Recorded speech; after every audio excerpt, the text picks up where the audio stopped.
Hi, my name is Janelle Young, and I did my informative speech on human trafficking in Thailand. First, I will introduce my audience.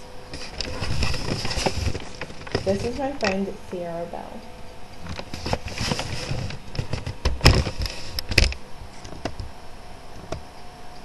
Human trafficking is the selling of human beings for the purposes of sexual exploitation and forced labor. Human trafficking is a worldwide phenomenon that has been around for centuries. Each year, at least 4 billion people are trafficked worldwide, with an annual profit of $7 billion for the trafficking business. Human trafficking has become the fastest growing criminal activity in the world.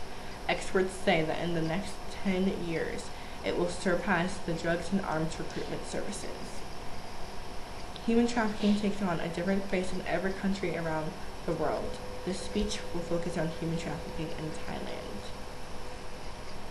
According to the documentary Nefarious by Benjamin Nolot, human trafficking in Thailand is the intentional selling of young girls into the trafficking industry by their parents, family members, or guardians.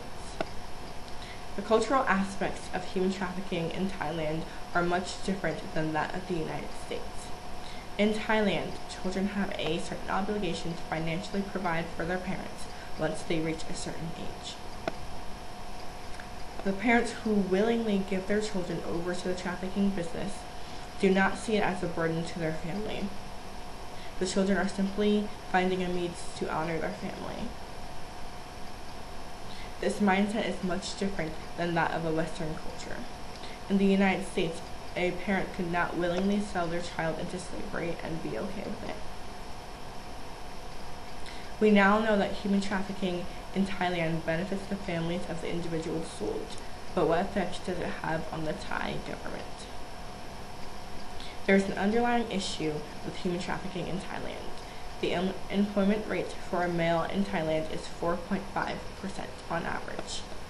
Since 1990, averages of 80,000 women and children have been sold into the trafficking industry in Thailand.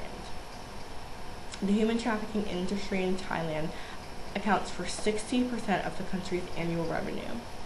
In the past 20 years, Thailand has become a forerunner of countries to sell individuals into the human trafficking arena. Thailand's economic crisis has more than doubled. 2 million people have been without work. Pay cuts have decreased the living standards of millions of residents, and the government recently cut Social Security funding. Experts say that this is unfortunately a ripe time for the industry.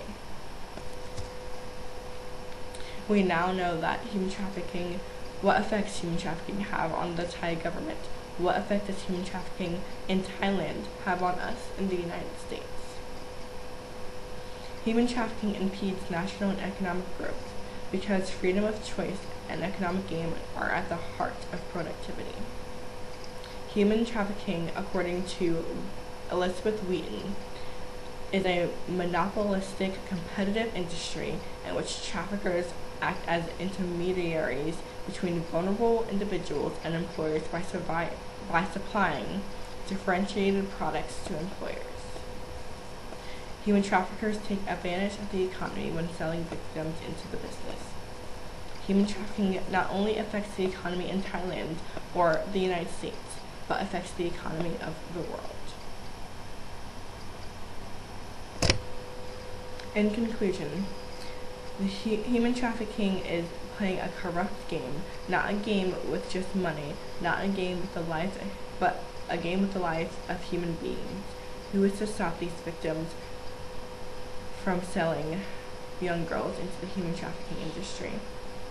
When going over this material, it's so easy to be heavy burdened and to be sad for the girls who have to face this as a reality every day of their life. Matthew 11:28-30 says, "Come to me, all you who are weary and burdened, and I will give you rest.